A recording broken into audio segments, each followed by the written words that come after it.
Here we are with our next section, and we are going to remind one another where we are. So 116 through 331 talks about the ubiquity of human sinfulness and the conquering aspect of God's love and grace in Christ. So we talked, as chapter 1 included, that part of Paul's mission is to bring obedience for all the Gentiles. The thesis statement that the power of God is revealed for faith and through faith. Paul's not ashamed of his gospel. Maybe a crucified Savior would be reason to feel shame, but Paul feels no shame. A catalog of vices and the rhetorical trap of chapter 2, that is, by the way, you were Captain Judgy Pants. You are in the trap. You shouldn't judge one another because you probably are doing the same things. And now a plan for the argument ahead in chapter 3. All have sinned, but all have been made righteous. So we go back to Paul's text, and he has backed himself into a rhetorical corner by somehow relegating a Jewish position to some kind of a subsidiary level. When you do that, doesn't it beg the question, well, what advantage has the Jew? Now, this gets us into the rhetorical situation of Paul and the city. And the problem is this. The Jews have come back. There was an edict of expulsion for the Jews. Could have been one, could have been two. 41 AD is one date, and 49 is the other. However, when Claudius dies, and I'm going to take the 41 date, but when Claudius dies, all of his laws are rescinded, and when Nero comes to power, the old expulsions fade away, and so the Jews can come back in 56. Paul will meet two of those Jews in Corinth, Priscilla and Aquila. He may have heard or been acquainted with a few others, as the names on his list indicate. It is also likely that because of the expulsion of the Jews, Paul felt no compulsion to go there. And so now that it has been lifted, he writes this letter of introduction and his letter for support, mentioning his friends that they would all have in common, so that they could get to a place where Paul would have some relationships that he could draw upon. In the process, however, of describing these relationships, he gets into the place where he's kind of suggesting that those who rely on the law are not in any way exceptional. And if he's describing Gentiles, then the question comes to mind, if all these Jews are coming back, why should we welcome them with open arms? Perhaps we should kick them out. Maybe we should become a Gentile-only group. This is a live option, I think. Not only is that like an option, in terms of who's going to be involved with whatever church structure you float, but what about the theology of it? For when you jettison the Jewishness of the faith, you also jettison the God that is in continuity there. Paul has not given up his Jewishness. He's still a Jew, and he still follows Yahweh. And Paul feels that the supreme, culmination, climax, if you will, like N.T. Wright will describe in his book, The Climax of the Covenant, that all of this comes to fruition underneath the lordship of God, that Jesus' arrival and that the cross and the empty tomb are all demonstrated as God's faithfulness to us. And therefore, if you start to pick away at those points, then the question is, well, Paul, if the law is some kind of lower position, if Jews don't have any better spot, then what advantage does the Jew have? And Paul has to say, much in every way. Now, this is a difference if you've read Paul's letter to the Galatians. Because in Paul's letter to the Galatians, he basically comes unglued. He's on a tirade, really. And here we have the essential points that he makes in Galatians, and also he backs away from certain things. He backs away from the vitriol. He backs away from the all of those things to to more balanced appreciation for it. So he says, because in Galatians he would have said there is no advantage, right? He probably would have said something like that. Here he says that the Jew has there's a lot of value. First, the Jews are entrusted with the oracles of God, and their unfaithfulness is not going to nullify all the goodness there. And now he's in chapter 3. He's got what's called a catena, a list of passages. That's a good word to remember, catena. A catena is a list of passages used to support a certain theological claim or to emphasize an ethical point. And here in chapter 3, Paul will use a catena to emphasize the ubiquity of sin, even from within the context of Jewish theology. So how does he do it? How could God, this is a question of God's justice, by the way, in verse 6. How could God judge the world if through my falsehood God's truthfulness abounds to his glory? Why am I still being condemned in a sinner? Why not say, as some people slander us by saying, let us do evil so that good may come? This gives you a window into some of Paul's opponents. They're saying that Paul says, just do evil. If God's grace is, and we're going to see that in chapter 5, you probably read that already, where sin had abounded, grace superabounded. And so what does Paul have to say? He has to say in chapter 6, do we sin it up so we get more grace? He says, by no means. So the idea, though, here is establishing the ubiquity of human sin, even from the point of view of within Judaism, showing how God is the same, that God's rightness and righteousness are preserved. How could God judge the world if God is going to actively put people in a position where it's an impossibility? So here we go. Jews and Greeks are all under sin's power. Now this is an apocalyptic statement, that if you are the power of sin, right?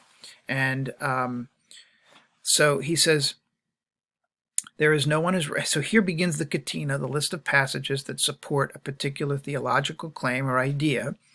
Catena, a list of passages that support a particular claim or idea. And so catena is different spots from the Psalms here. So no, not righteous, none righteous, not one. No one seeks God. All have turned aside, become worthless. There's no, not one. Throats are open graves.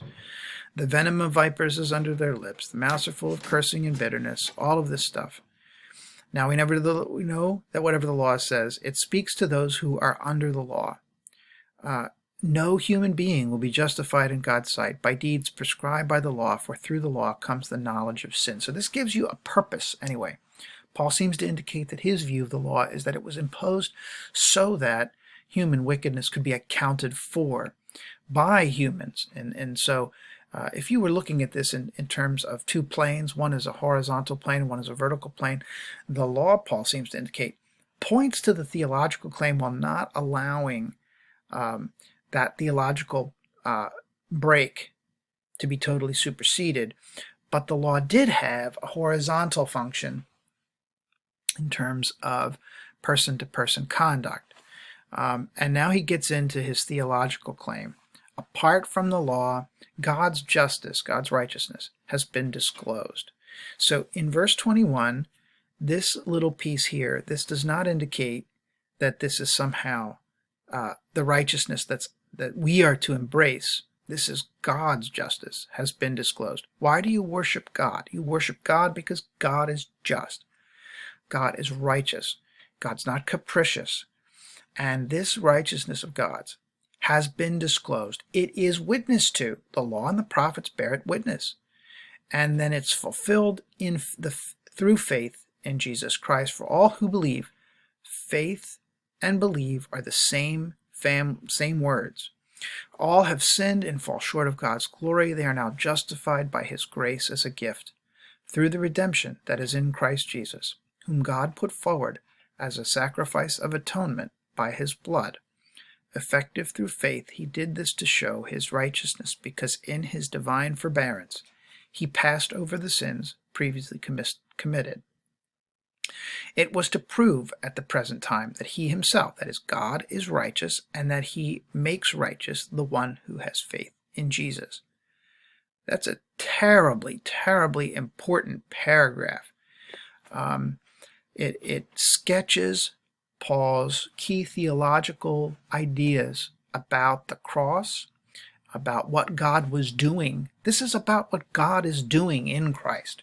Is God some kind of does God just put Jesus up front and then walk? What's God doing? God puts this forward.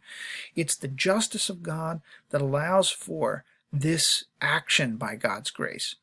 And this grace, this gift, comes through the redemption that is in Jesus Christ. There are two competing images here. One is this image of redemption, this buyback. But the redemption image, the buyback image, that God buys something back, opens up within the medieval world, all these notions about God the Father bringing us into God's salvation by way of Jesus paying a price we couldn't pay. I'm not sure that's the heavy load-bearing part of what Paul wants to say. Instead, look at what's on either side of this. All have sinned and fall short of the glory of God. They are now justified by his grace as a gift, a charism, a gift. So the gift is the redemption. It's in Christ Jesus. We've just alluded to that. Whom God put forward as a sacrifice of atonement through his blood, effective through faith. So sin on the one hand, all have sinned and fall short of the glory of God. And then sacrifice on this other hand point to a priestly image, a sacrificial image, an image of cultus. When I say cultus, I mean religious practice. So the sacrifice of atonement is an image that Paul gets from the Torah, the lamb that was slain, the idea of atonement coming, the Yom Kippur, the Day of the Atonement, when the blood covers sin, and the scapegoat, the sin of the people is imposed on the scapegoat, and the goat is driven out of the city. These sacrificial images are easier for us to explore theologically because they imply that God is part of the sacrificial process, that God is not exacting a punishment on Jesus, as if God is exacting a punishment on God's Son when we deserve that punishment. Now, certainly there's nothing to countervail that claim. We all deserve that. Paul makes that clear. But was God doing that in Jesus? I think it makes more sense to treat the death of Christ on the cross as sacrifice rather than a judicial pronouncement or a penalty pronouncement. Now, these images work, penalty and judicial images work as a way of explaining the long-term effects of what has happened in Christ. However, is that what Paul's intention is? I have to say that I think from Paul's point of view, Paul is going to stick with the sacrificial element here. That is the framework that holds it together. Why is that important? Because sacrifice comes within the context of worship, and worship comes from the abundance of trust and faith. That Christ dies on a cross is of no concern to someone who does not trust that that process is effective. And that also doesn't do a thing to mitigate against our unfaithfulness, as he says at the beginning of chapter 3. Because we're unfaithful doesn't mean that God didn't do it. God does it irrespective of our particular vote. But for those of us who have experienced that proclamation and who understand this sacrifice, this becomes grace as a gift. We're going to see that in chapter 10, this word has a universal application to it. Paul is talking in universals here. He's talking about a cosmic story, sins previously committed and proving God's rightness, so that the people who are relying on God's rightness can then worship God with full trust, holding nothing back. So we're going to have to pick up in 27 for the next time. Leave something in the comments if you like, and hopefully the video is helping explain Paul's letter.